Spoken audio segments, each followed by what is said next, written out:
What's up, everybody? Welcome to the channel. My name is Tegan, and this is Kids, Cats, and Coffee, where I talk about books, bookish things, and all the other fun stuff that I love. So this is my first official book wrap-up, and I'm going to go over all the things that I've read in the first half of the year. So we'll start off with January. So beginning of the year was a little bit slow. I read one whole book and then a comic book. And that's it. So to start off, my son picked it out for me at his school, where my son thought that, oh, my mom loves to read and she'll love this book. So he got me By X, Tunnel Vision. I mean, it was a cute little story for what it was. It had lots of little puzzles and stuff. I would say anybody between the ages of like 7 and 11 would probably enjoy this book. So that was the first one in January. The second thing I read in January was Dead Boy Detectives by Neil Gaiman. And it's the first in a series. It was okay. A couple of boys that had died and were now detectives and helping other like dead children.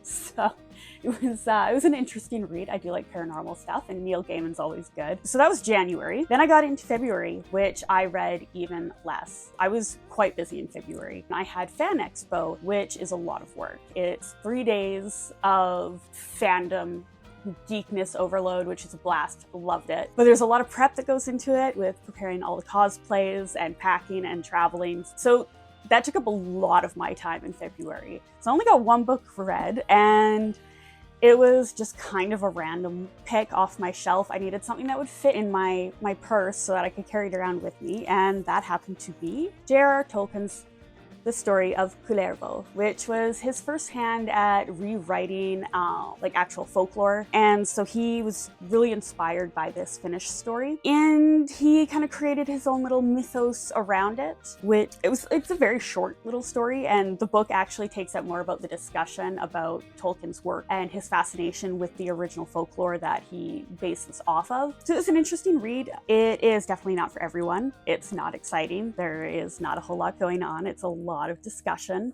But if you're a Tolkien fan and you love the craft of writing and where stories come from, it was an interesting read, and I'd recommend it. So that was February. And that actually leads in really well to what I read in March, which again was another month where I read one book. We had FanCon, so we had another convention to go to, which was again prepping cosplays, and so March was exhausting as well. And it was the first book in my reading challenge. So I set up a reading challenge for myself at the beginning of the year to read 25 books for the year of 2025. And I gave myself a bunch of little different prompts to choose books from. And this one I decided to go with a book that I've been meaning to read since forever. And this is a perfect book because it's been on my shelf for over 20 years, and I have looked at it and thought, oh, I should read that. And then I never do. So finally, it's like, all right, this is it. This is the day. This is the month. I'm reading it finally. And it is from J.R.R. Tolkien, The Children of Húrin. So The Children of Húrin is definitely a piece of world building that Tolkien created. The historical mythos, the legends, and the fabric of Middle-earth. It is a telling of Húrin and his children, obviously. Húrin was a great warrior, was renowned, had built a huge reputation for himself. He went off to go face some of the evil armies of Middle-earth and was eventually captured and cursed.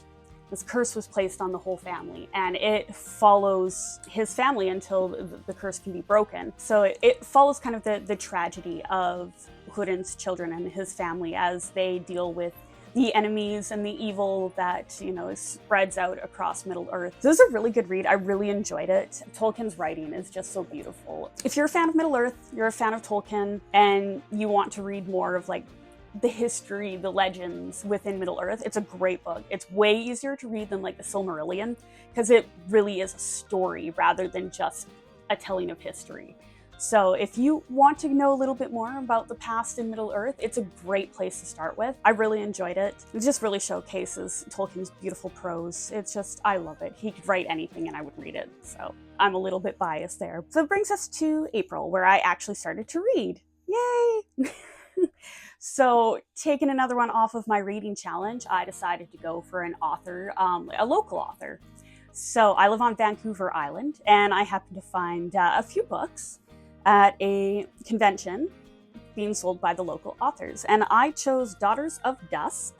It is book 1 from Magical Morgan by Emma Shelford. It's an urban fantasy that follows this character of Morgan, who is was an older woman who has magic.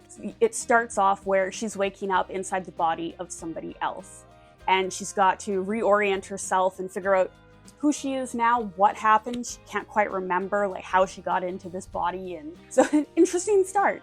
She ends up getting brought in as like doing security for this group of sisters who have a duty to protect these specific amulets. And now she is in charge of protecting the sisters because they are in danger. Somebody's trying to steal them.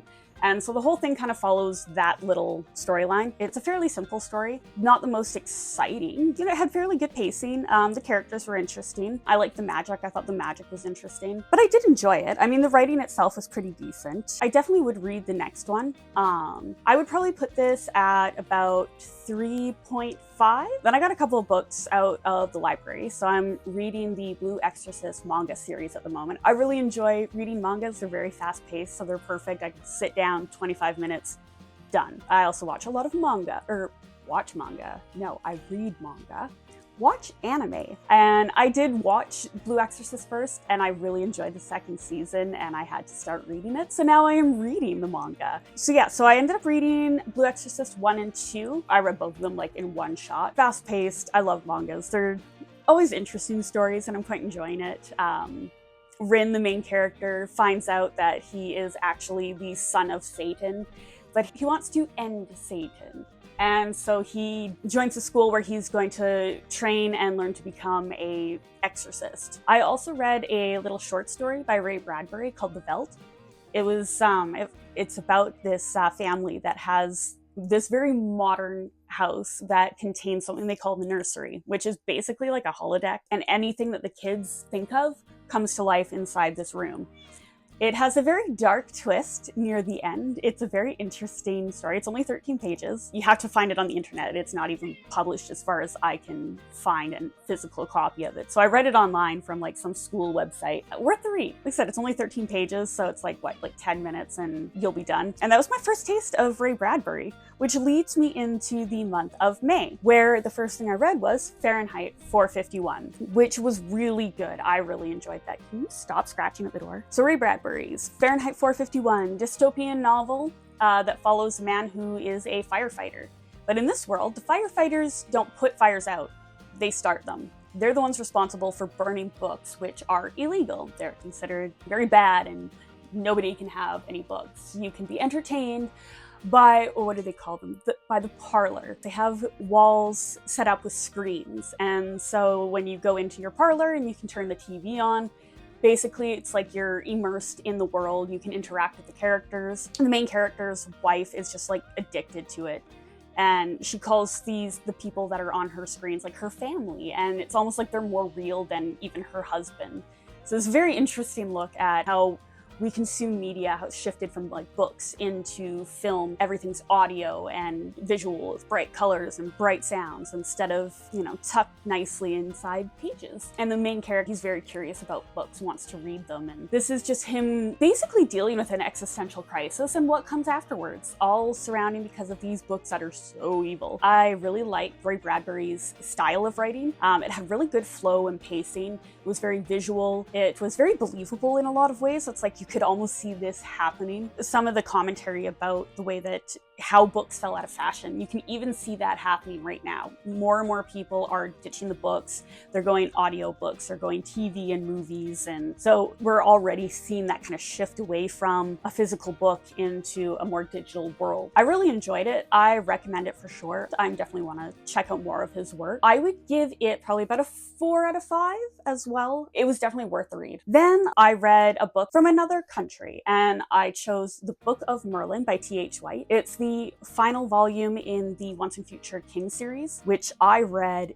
ages ago. I was probably like 13 when I read the original book. So it was good. I'd never read this one because it wasn't included in the copy that I had read. So it was really interesting getting to see like the very final chapter of the Once and Future King series. And you get to kind of go into the animal world again. If you've read The Sword and the Stone, you know that Merlin turns Arthur into various animals to teach him lessons. Well, this kind of brings the story full circle Merlin still has a final lesson for Arthur, even though Arthur is now an old man nearing the end of his life. And he almost gets like a boost of youth again as he gets transformed into first an ant and then a goose. And he gets to gain a few more lessons on society and how some animals are more prone to war and fighting where others are not. And so it was an interesting kind of discussion and look at what separates man from beast. You know, what kind of society and culture is healthy versus another one. Interesting look at kind of the world and the world of animals. I would probably put this at like a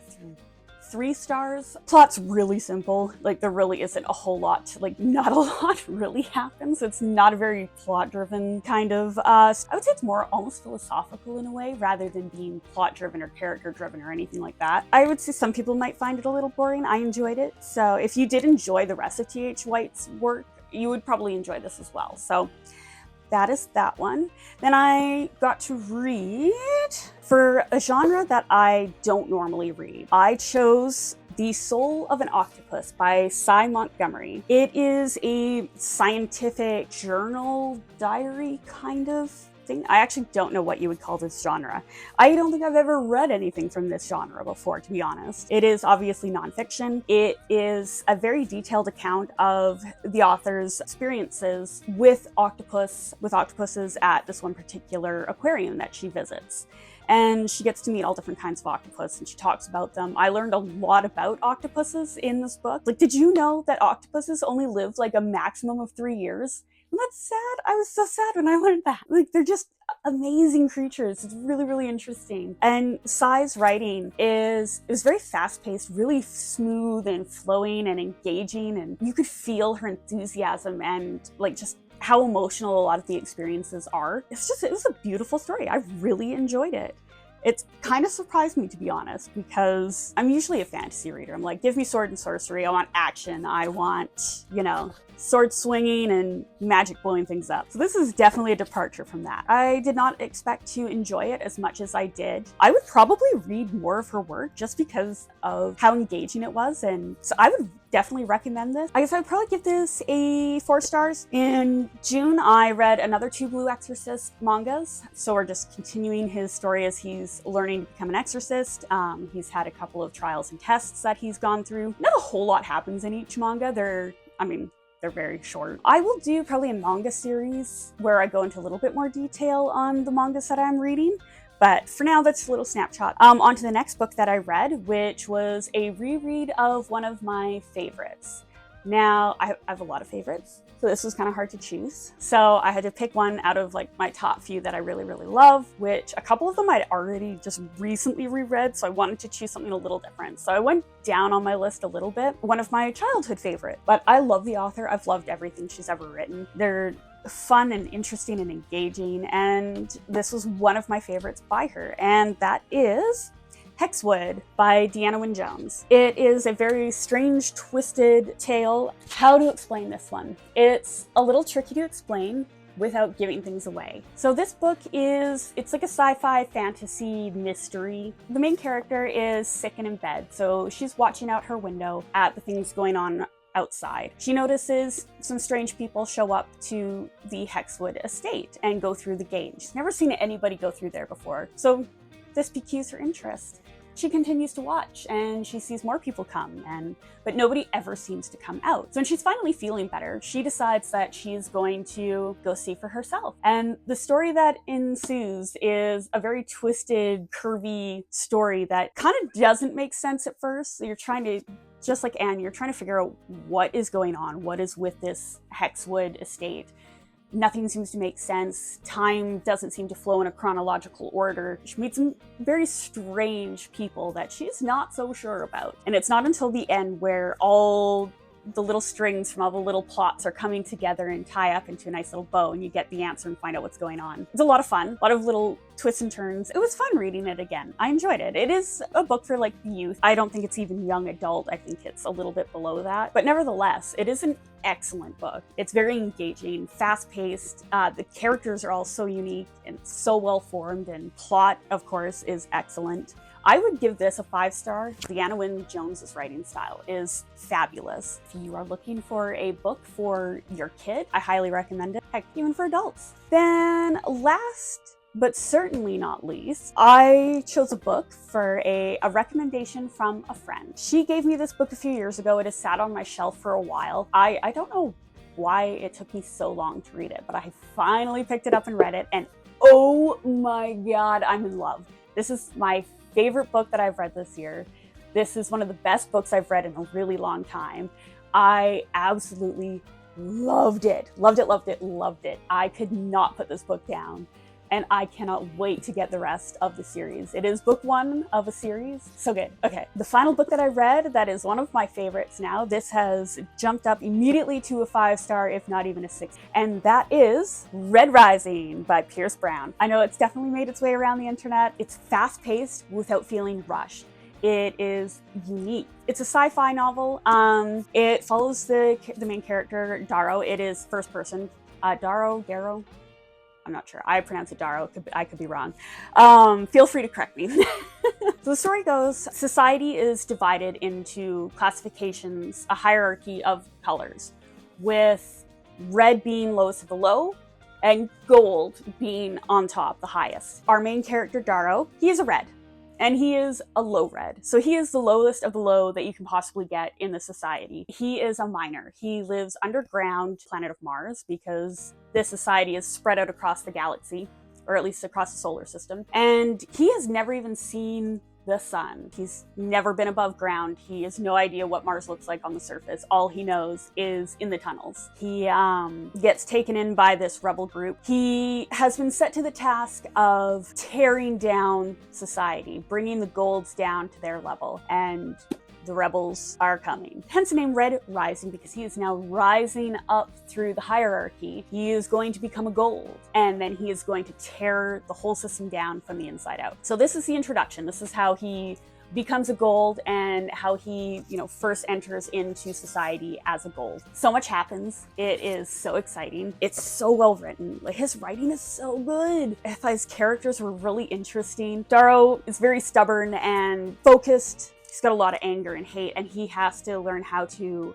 handle that because he can't mess up. Messing up here would be absolutely disastrous. It would ruin everything. So every mistake has a lot on it. Like, the stakes are high, and he's got to be so careful. He does make mistakes, and they put things in jeopardy. But, he's able to recover. He makes a good name for himself. He's got a good start in society with that. Would you call it a revenge story? I don't know if it's a revenge. Kind of like a revenge story, in a way. He's going to make the golds pay for how they've treated the Reds and everybody below them. So the society itself, the whole hierarchy, I thought was very interesting. It's a unique take. All the people, they're all genetically modified. So each color is not just like, oh yeah, you're a red. No, like, you have red hair, red eyes, you're smaller, you're stockier, you're more stout. The golds are tall and beautiful, blonde hair, gold eyes. So yeah, each color has its own kind of set of traits and stuff, and they all have their role to play within society. So I thought all of that was really interesting. I loved it. I loved every minute of it. And as I got towards the end, I was like, no, I don't want it to be over because I love it so much. And then it ended. I cannot wait to read the rest of this series. Oh my god, because I've heard it just gets better from this, and this was just so good. I highly, highly, highly recommend this book. If you like fantasy, sci-fi, it's a must-read. I've heard some people compare it to, say, like The Hunger Games, and I can see why they compare it to The Hunger Games, because it does have a lot of the same kind of feel. It's that first-person kind of dystopian feel to it, where deck is stacked against the main character, right? And they rise above it and just make waves everywhere they go. I loved The Hunger Games. This was even better. Feels a little bit more grown up, where The Hunger Games were great, but you can tell they were kind of young adult, a little bit younger feeling. This feels a little more mature. It's a little grittier, a little darker. Cannot wait to read the rest of it because it's just so good. You have to read it if you haven't read it. Favorite of the year, hands down. All right, so that was my reading from January to the end of June. And I'm excited to see what else I read for the rest of the year. So thank you for sticking around. I hope you enjoyed. Don't forget to like, subscribe, and share, and I will see you on the next one. Bye!